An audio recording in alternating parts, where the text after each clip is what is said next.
Doctor तर माझं ऐकतच नव्हते, पण मी त्यांच्या हातापाया पडले आणि त्यांना कसं बसं थांबवलं. कारण जर तेव्हाच मला कळालं असतं, तुम्ही लगेच मला जेलमध्ये टाकलं असतं. धैर्य, आयुष्यात चुकाच एवढ्या केल्या आहेत मी. कारण पण धैर्य, मला माझे सगळे गुन्हे कबूल आहेत बघा. तुमच्या प्रेमात इतकी आंधळी झाले होते मी की नक्की बरोबर काय आणि चुकीचं काय काहीच कळत नव्हतं मला. अगदी अक्कल येण्यासाठी कोमात जावं लागलं मला. एक नंबरची खोटारडी मुलगी आहे ही. धैर्याने जर हिला माफ केलं तर माझं काही खरं नाही.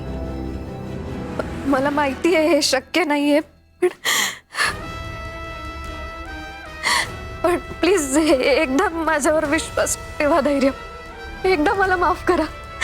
मला माहिती आहे माझ्याकडून खूप चुका झाल्या आहेत आतापर्यंत, पण मला शेवटचं माफ करा. धैर्य, प्लीज धैर्य, एकदा माझ्यावर विश्वास ठेवा. धैर्य, मला माफ करा. प्लीज धैर्य, प्लीज मला माफ करा. प्लीज एकदा मला माफ करा.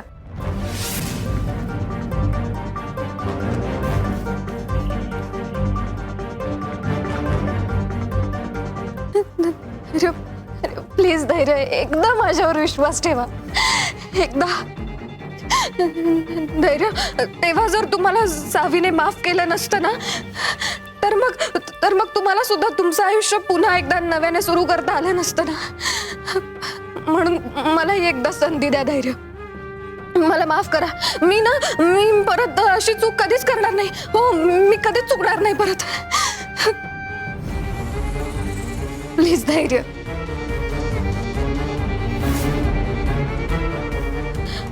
खरं तर मला सावीच्या पायावर डोकं ठेवून तिचीच माफी मागायची होती.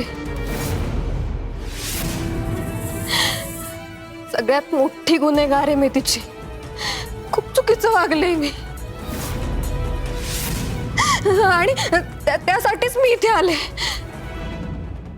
अटक मटक चवळी चटक जिबेला आला फोड, फोड काही फुटे ना, घरचा पाहुणा उठे ना.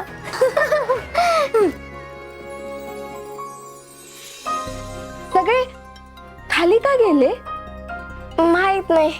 चल ना आपण खेळूया. मला पण खाली जायचंय. सांगितलं ना तुझी नाटकं बंद कर म्हणून. तुझ्या या नाटकांचा आमच्यावर काही परिणाम होणार नाहीये. हिच्यावर विश्वास ठेवू नको. एक नंबरची लबाड पोरगी आहे ही. खोटं बोलते. हिला ना धक्के मारून घराबाहेर काढ.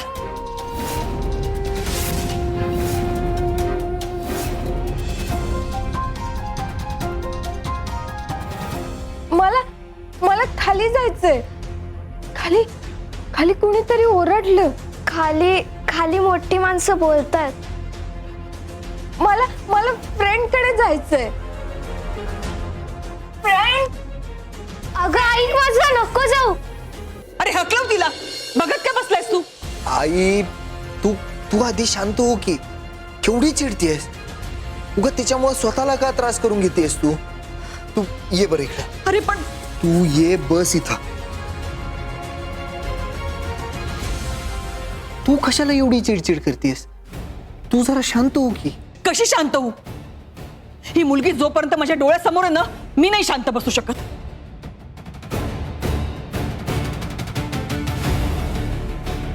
माझं ऐक तू. हिचं ऐकू नकोस. अरे हिने काय काय केलं माहितीये ना. सावीमध्ये आणि तुझ्यामध्ये फूट पाडायचा प्रयत्न केलाय आणि तरी तू तिचं ऐकतोयस. एवढं खोटारडं कसं असू शकतं कोणी?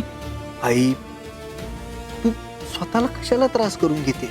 तुला सांगितलं ना, मी बघतो, मी बोलतो तिच्याशी. मला काही ऐकायचं नाहीये. तू तिला हकलवून दे बस. आई, तुला जसं हवंय ना सगळं तसंच होणार. तू जरा शांत रहा.